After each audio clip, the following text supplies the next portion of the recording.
এসব তুই এখানে কি করতেছিস? আপু জানো, আমার বন্ধু আবির আছে না, আবির বিশাল বড় গরু কিনছে। ওরা অনেক বড় গরু কোরবানি দিবে। আপু, আমরা এবারে কোরবানি করবো না? হ, তুই যখন বিশাল চাকরি করবি তখন অনেক বড় একটা গরু কোরবানি দিবি। ঠিক আছে, খুশি? হয়ে যা।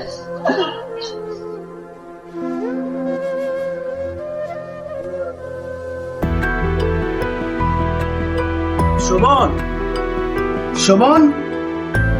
ও আবির, আসো আসো, ঘরে আসো। সুমন তো ঘরে আছে। ও আচ্ছা আচ্ছা। আপু, শোভনকে ফোন দিচ্ছি, শোভন তো ফোন ধরছে না। আরে আবির, শোভনের তো অনেক মন খারাপ, জানো না? কেন, কি হয়েছে? তোমরা নাকি অনেক বড় গরু কোরবানি দিতেছো, এই জন্য তার মন খারাপ।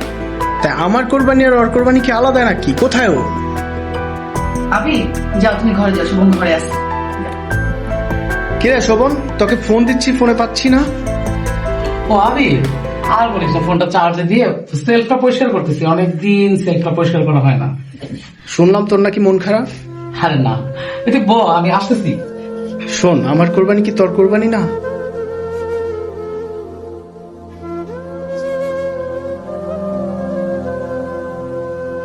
এই দেখ, মজার চা বানিয়ে নিয়ে আসছি তোদের দুজনে।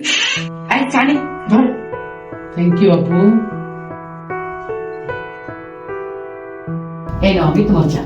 থ্যাংক ইউ আপু।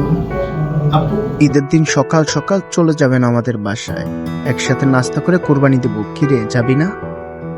যাও। সবাই কোরবানির মাংস ভাগ করে নেয়, কিন্তু কিছু মানুষ নিজের স্বপ্নটাই চুপচাপ কোরবানি করে দেয় পরিবারের জন্য। ঈদ সবার ঘরে আসে, কিন্তু সবার সামর্থ্যে আসে না। তাই আসুন, সবাই মিলে ঈদটাকে উদযাপন করি। ঈদ মোবারক।